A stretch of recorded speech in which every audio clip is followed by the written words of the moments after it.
All right, welcome back to more math videos. This is solving polynomials. Polynomial is such a huge concept. You can just go on and on about polynomials and the different types of polynomials, the characteristics, the solutions, the intercepts. Here we have a quadratic equation that's already in factored form. So factored form is when it's the product of two binomials. We could do the distributive property, use the FOIL method or something, multiply all this out and get another equation that we can put in standard form. You know, that equation in standard form would essentially be the same equation in factored form. It's two same equations, the graph is going to be the same.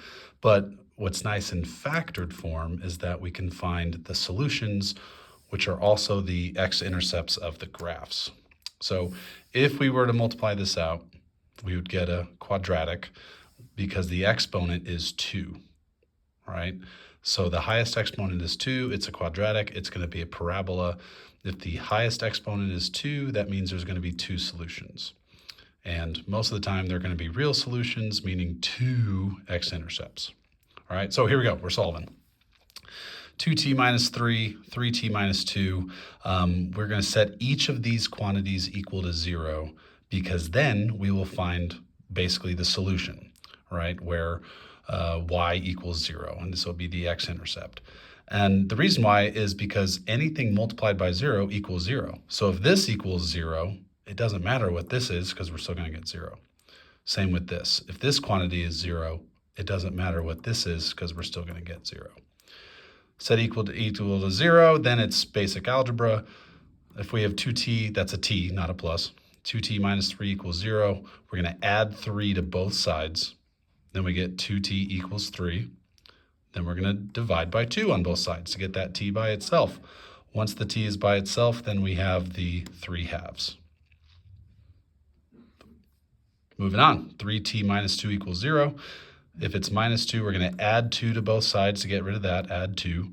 So then we have 3t equals positive 2. I just kind of skipped a step here, divide by 3, divide by 3. That cancels out, t equals 2/3.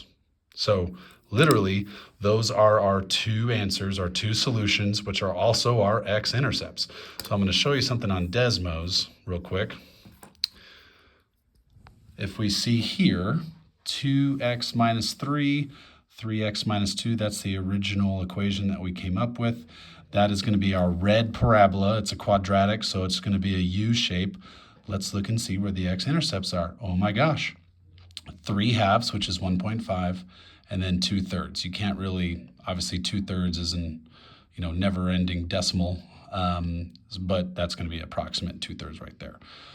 All right, so where it crosses on the x-intercept, or the x-axis, is our two solutions. Okay, moving on, here we go. This one is crazy. So if we were to, do the FOIL method on this, multiply by 3x, or however you use this distributive property that you wanted to use, we're going to get a nice big long equation. I didn't do it. The highest exponent is actually going to be 3. And if the highest exponent is 3, that means we have a cubic, meaning that there's 3 solutions. Hint, hint, whatever your highest exponent is, that's how many solutions you're going to have. And in this case, that means we're going to have 3 x-intercepts. Solutions, zeros, x-intercepts, they all mean the same thing. So this is already in factored form, which is really nice. This is already in factored form, which is really nice, so we don't have to factor it. So the same rule applies. We're going to set each quantity equal to 0. Each quantity equal to 0, and then solve. Well, shoot, this is one super easy. 3x equals 0. Technically, divide by 3 on both sides. 0 divided by 3 is just 0. Whenever we have this, x is always 0. That means one part of this graph is going to go through the origin. 2x plus 1 equals 0. Basic algebra again, subtract 1 from both sides. We're going to have 2x equals negative 1, divide by 2, divide by 2. Our second solution is x equals negative 1/2, because that's what we got there. This quantity equal to 0, 2x plus 5 equals 0. We're going to subtract 5 both sides, get rid of that 5. We have 2x equals negative 5. then divide by 2 to get rid of that. X equals -5/2. Okay, final question. We have a quadratic again. So with a quadratic, that's our highest exponent is 2. This is not in factored form. So this is different than the first one we did. So quadratic, it's going to be a parabola shape, like a U shape, and it's going to have 2 x-intercepts, as long as, it crosses the x-axis. Sometimes quadratics and parabolas have imaginary solutions with imaginary numbers. That's going to be for something else. This has 2 real solutions. I don't want to confuse you. So the tricky thing that starts off here is that we want to put this in standard form. And standard form is everything on one side, highest exponent going down. These are not 5s, these are s's, right? I apologize about that. So we need to move over that 4s, move over that positive 32, and we do that by subtracting 4s from both sides, because then those will cancel out. Subtracting 32 from both sides, and those are going to cancel out. Once these cancel out on the right side here, we have 0. But obviously what we do to one side, we do to the other. So that -4s is over here, that -32 is over here. Basically just switching the signs once it crosses the equal sign. So then we have our quadratic in standard form, s squared minus 4s minus 32 equals 0. And this is where we now break it down into factored form. So these two equations right here are the exact same. If you graph them on Desmos, you get the same exact graph. They're just in different forms. Each one has its own pros and cons. Factored form, you can easily find the solutions, right? So put it in factored form. The trick is what 2 numbers multiply to -32, and those 2 same numbers add to -4. Well, if you look at the factors of -32, obviously one of them has to be positive, one of them has to be negative, because we have a negative number. And a positive times a negative is a negative.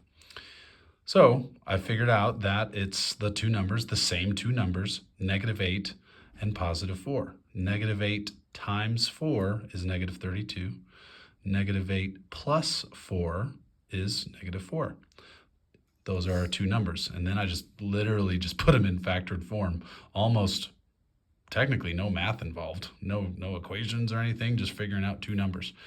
S minus 8, because that was my first number. S plus 4, that was my second number, equals 0. And just like the previous times, set each quantity equal to 0 and then solve. S minus 8 equals 0. We add 8 to both sides. S equals +8. S plus 4 equals 0. Subtract 4 from both sides. S equals -4. Those are your 2 solutions. All right, and I'm going to quick show on Desmos the proof of that. So we have s squared minus 4s minus 32. Or basically, I had to put in x into Desmos because Desmos won't recognize s's. So this is the same exact equation as the number 15. And if we look on the x-axis right there, we literally have -4 and +8. Those are our 2 solutions, zeros, x-intercepts. They all mean the same thing. And here we go, -4 and +8. So, all right.